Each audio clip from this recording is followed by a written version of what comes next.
Hi guys, welcome back to my channel. Thank you so much for being here, and I really do appreciate your time. I wanted to do a reaction video, and I like to multitask.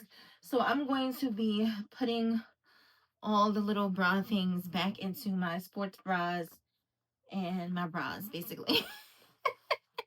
So I'm gonna be reacting to actually Julie's video that she just released like maybe 7 hours ago at the time of recording this video. The title is called If Your Daughters Don't Have Waist Length Hair by 10 Years, You Have Failed Reaction Video. She's funny. Um, Spoiler alert, or maybe not spoiler alert, disclaimer. There we go. If if you are familiar with actually Julie's videos and you do not understand that sometimes her tone can be harsh, and the way that she says things can be harsh, just want to give you a disclaimer right now. You may not like this video.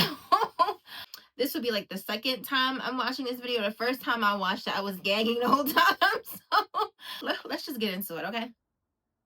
Where did it go? It's been growing. Where did it go?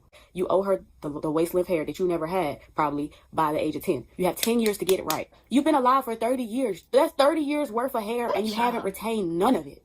30 years worth of hair. Where is it going? I'm giving you hoes 10 years. I'm giving you hoes 10 years to show me something. Hey guys, it's Julie here. How are you doing?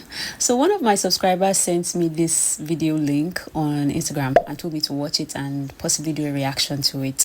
I watched it and I was like, yeah, we're doing the reaction to it. So without further ado, let's get into it. I want to talk about neglect. That's what I want to talk about. I want to talk about the fact that you thought it was a good idea to have a child and you don't know how to take care of black hair as a black woman. You are a black woman. You don't have no hair. Why did you go have a black child? It's the same stuff y'all say to white people. The main thing y'all be getting on these is say, you don't know how to raise a real black woman. You don't know how to... First of all, they're not raising black women. They're raising half black children. You don't know how to do that either. This is actually convenient because I saw a TikTok the other day of this biracial mom who is always coming online to ask for help for her mixed daughter's hair. And the daughter's hair is damn near straight like hers. So that was irritating because she always makes such drama out of it. Like her daughter is a completely different species from her. She posts these videos obviously as clickbait. Mixed baby hair is beautiful, but it's also very confusing. I don't know if it is more like black hair, more like Asian hair. It's just like somewhere in the middle. I'm realizing that like the rules for black hair and Asian hair on the opposite extremes don't necessarily apply to my daughter. Like, is gel better than mousse? Does she need curl defining cream? All these things. If you have any advice, I'd sure appreciate it. Okay, so first thing I want to say is I don't believe that many black parents know how to do black hair, right? So I believe that many black parents are in just as a disadvantage knowledge-wise when it comes to caring for black hair, especially natural hair, because as I like lightly kind of touch on a lot of times in my videos, a lot of black women don't have healthy hair. They may have some natural hair under their wigs, under their frontal wigs, under their weaves and all of that. Sure, they actually have hair, yes, unless they have like alopecia or something like that. But generally speaking, any woman who typically wears wigs and weaves like consistently, and that's like the only time, like that's like her main style, it's most likely because she is neglecting her hair in some way, shape, or form for some reason. And I assume the main reason is because her hair is unhealthy. When your hair is unhealthy, your styling options are limited. Like, you can't do a lot of things with your hair, right? So going back to what I was saying, if majority of women have that broken off hair that's thin and dry and brittle, then they're never actually touching natural hair. Like, they're never touching natural hair the way it could be, like at its peak. So they don't even understand that the hair that they're coming in contact with when they're interacting with their hair is not the hair that they would have had they took the time to nurture it and take care of it. And that's a hard pill to swallow, I assume. But a lot of times that's really the case. And I think that's how you have parents who have kids and they don't know how to do their hair either. Like because like I say all the time, if you don't have practice doing natural hair, you're not going to have practice doing natural hair. Like, it's as simple as that. It's not complicated. If you are not used to combing, brushing, washing, moisturizing, caring for healthy natural hair, and I mean healthy because healthy natural hair behaves in a way that broken off, brittle, barely hanging on for dear life hair does. My hair responds well to the products and the routine and a regimen that I have implemented because it's used to it. So my hair is manageable because it responds to the routine that I have designed and customized for my hair, whether it's when I'm doing wash and goes, when I'm doing curly low buns, when I'm doing a silk press, when I'm doing twists.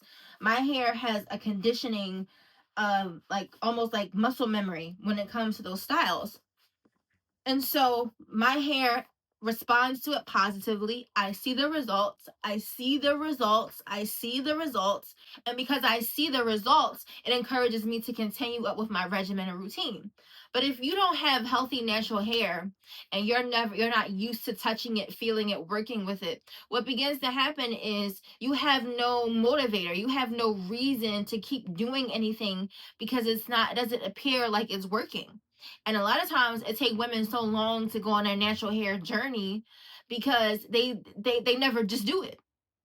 And so going back to being a parent, if you don't have healthy natural hair, if you don't have no knowledge about it, if you don't have any experience with it, when you in fact have a black daughter and she has some type of textured hair, why would you know, why would you automatically know what to do with her hair?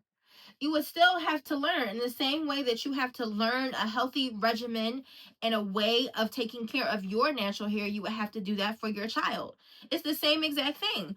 But I think a lot of moms don't do that, and that's why a lot of times you see them getting these princess cover up braids because it's designed to keep their hair out the way. And I'll see a lot of comments from black women like, if you're going to lay with black men, learn how to do black hair. But they're still the ones reposting or making I hate my natural hair videos. I'm walking around with damaged hair because that was the hairs that their moms handed down to them. Hair that was neglected, poorly cared for, and not invested in at all. Their moms were too eager to hand over to them broken hairlines and damaged chemically processed hair with very little idea what to do with it. And they have fully black moms and fully black dad. So what was the excuse? I'm not blaming kids for having damaged hair. I feel like that's their parents' fault. Yeah. If you don't teach your child something like hair care and personal hygiene, she's right. You have failed. We have way too many teenage girls walking around with shy hairlines like that one kid that hides at the back of the class because the moms thought it was a good idea to destroy their daughter's hair with tight braids from a tender age.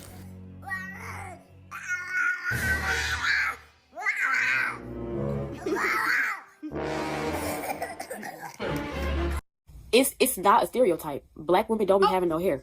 This is true.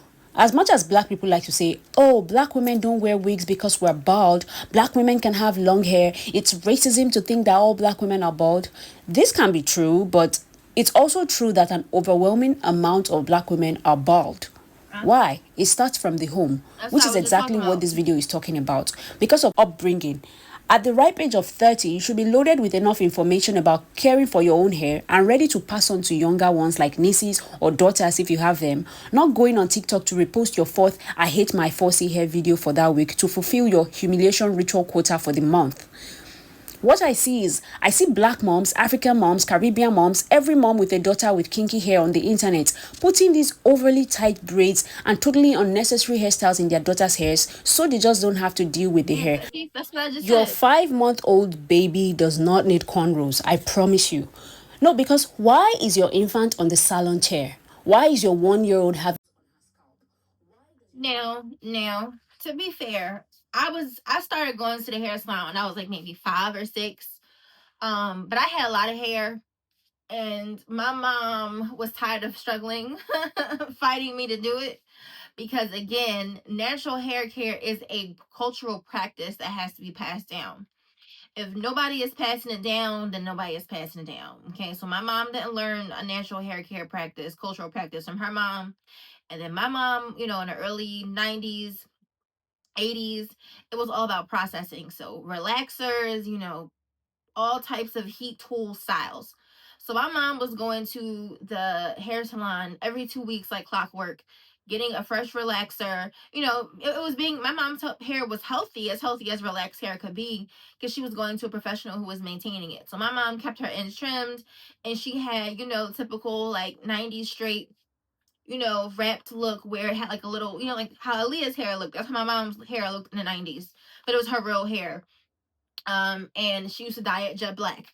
So I saw my mom going to the salon, so I knew eventually that's where I would end up, because my mom was a salon woman.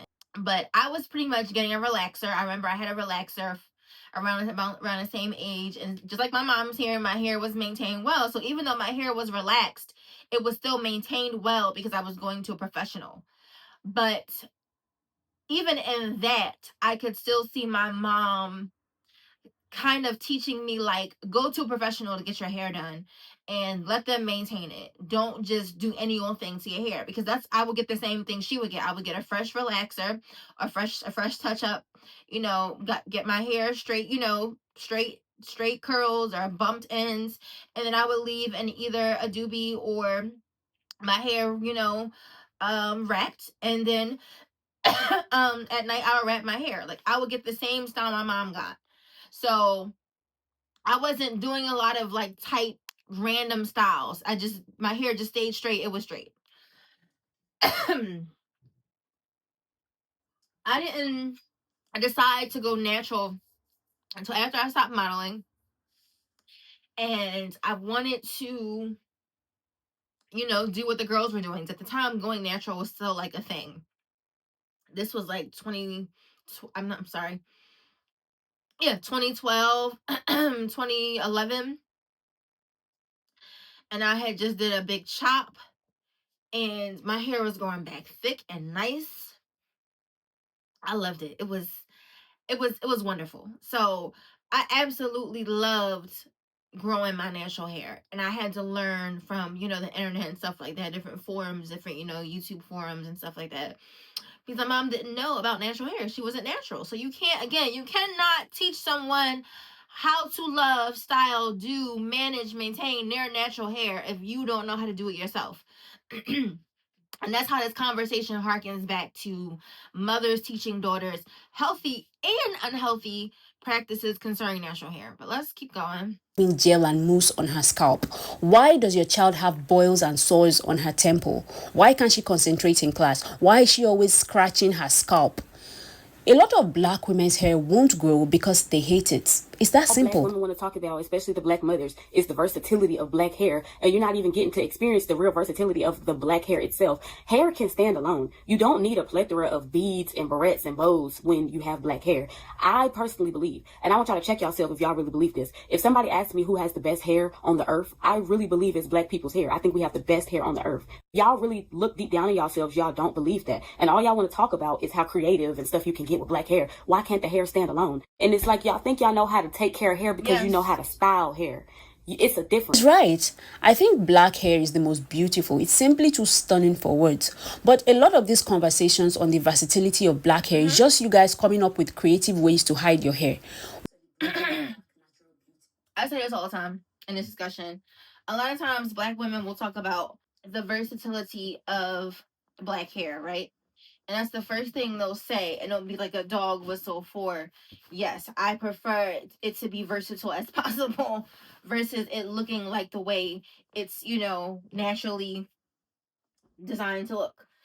And yes, versatility, this is versatility. This right here is versatility. But my hair can have the versatility because my hair is healthy.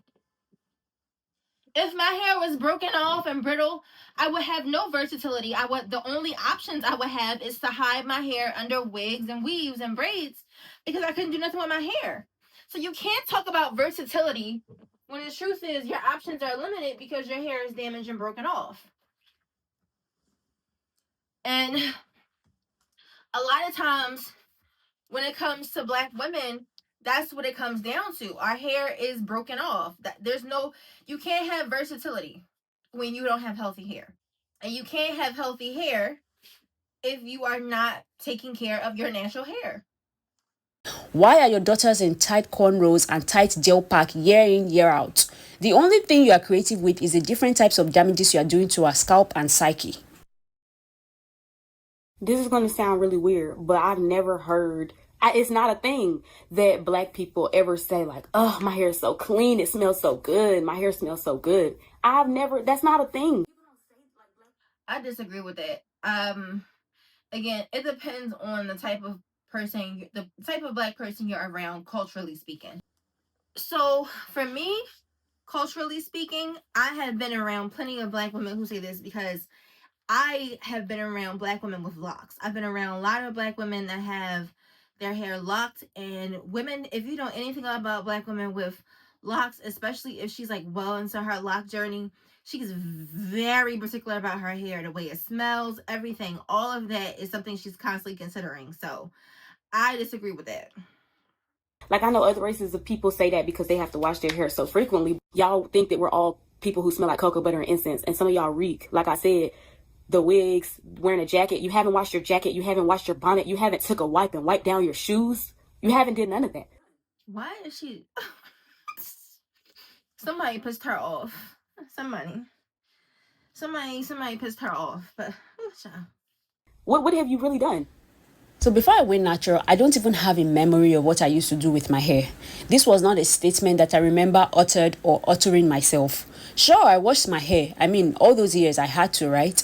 But I don't remember specifically doing it, the process of it. Hair neglect was at an all-time high because I barely had any hair at the time, and it was chemically altered and straight.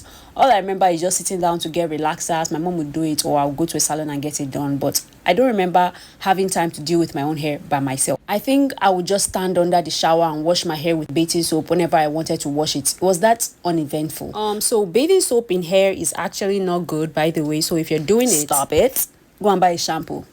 Anyways, it wasn't until I started growing out my natural hair that I started what I would later learn was called a hair regimen.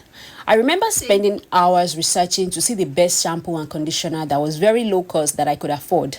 Shampooing and conditioning my hair with the products that I had bought and running my fingers through my curls was the first time I remember thinking, wow, my hair smells so good, and just reveling in that. I think it was the beautiful texture sets that I got at the time. I still remember the smell. It smelled like wildflowers. It smelled like the tropics. And they were... Oh my God. That was like when I tell you that hair is connected to your psychology and your pathology about yourself. Because when my hair is in a wash and go and I have like my natural, my butters and stuff like that, that shit is like when I tell you, when you smell that, like when it be on your soap pillow, on your scarves, you just be like, ooh, like who is smelling like that? Oh, that's me. Like it is such a confidence boost. I'm telling you, when you walk by people and they smell, like she said, that like tropical earthy smell because it's sitting on your scalp, right? The products are close to your scalp, and then they melt, and then they react to your body's natural body heat, right? And then it blends with your own specific skin and your own specific smell, and so you get this like unique, like earthy, like bohemian, fruity, tropical, like. And I have walked by people, and people will come up to me like, what perfume are you wearing? And I'm sometimes it's not perfume because hygiene all the way down. The hygiene routine is solid all the way down, right? Thank you, Lord, thank you, Mom. But a lot of times what they're smelling more than anything, other than like the perfume I actually wear, is my hair. My hair smells good because the products I use smell great. And when you use natural hair products, because so many of them are styling products, so they're meant to sit on the hair versus like absorbing into, you know what I'm saying? They're meant to like sit on top of the hair. The formulation of it, the smell is more poignant. So yeah, like you walk by a natural hair girl, you're gonna smell some coconut oil, some shea butter, she gonna have the smells that you need. So yes, that is a real thing. Of course, not only black women experience this, but the interesting thing is that for other women, this drop in energy from having their hair quote unquote not done can be cured by simply washing their hair and having a cute blowout or hairstyle. And for black women, it's cured by getting wigs or braids so they don't have to deal with or look at their hair. When you're comfortable with your hair, it should be the other way around. If I have braids in Yes. for too long, I start to miss my hair. I can literally wake up Oh by my 2 God. a.m. to take my When I tell you protective styles are hard for me because I love my hair. I love wearing my hair out. I love wearing my hair out. And sometimes I have to stop myself and be like, Kia, you've been rocking a wash and go for like 4, 5, 6, 7 months. Put your fucking ends away. Or I gotta be like, Kia, like you've done a silk press 3 times in a row. Wrap this shit up. It's time to throw a wig on. As much as I love my wigs, as much as I love my twists, I prefer my hair. I love sleeping when it's my hair. It's easier to sleep in when you don't have all this stuff on sitting on your head. So I love my hair. So when I finally get to wear my hair out, I love it. I be missing my hair so much. So I get that. But that's when you only feel this way once you get to the other side. If you never reach this side because you're still in the whole hide my hair phase, you spent your whole life in the hide my hair phase, you'll never get to the point where I'm at and where other women are at, where you actually miss your hair. Child, when I have my hair out, I feel like the baddest bitch ever. I'm gonna be honest with you. See, when I have my twist or when I have on a wig and it looks pretty on me and it makes me look, add to my beauty, that's great. That's wonderful. I'm great at picking styles. I'm great at, I have a great, very strong self identity and aesthetic. That's awesome. But when I have my hair like this, or I have my hair in a wash and go, or I have my hair in a nice slick little low bun, my little edges out, and I still look just as bad, you can't tell me nothing. You can't tell me nothing. Okay? You can't tell me nothing. But that's what you will have as a black woman, that confidence that you will have when you get your hair popping. When you finally actually pay attention to what your hair needs, what your hair requires, and you are consistent, and now your hair is flourishing, and you like, oh, damn, look how fine I am. But yes, comment below and tell me what your natural hair experience has been like once you got to the other side. Please get below and share how confident it made you feel when you started to really see your hair flourishing for the first time. And then if you have, any other suggestions that you can give to women, comment below. But yes, thank you so much for watching. Take care. Bye.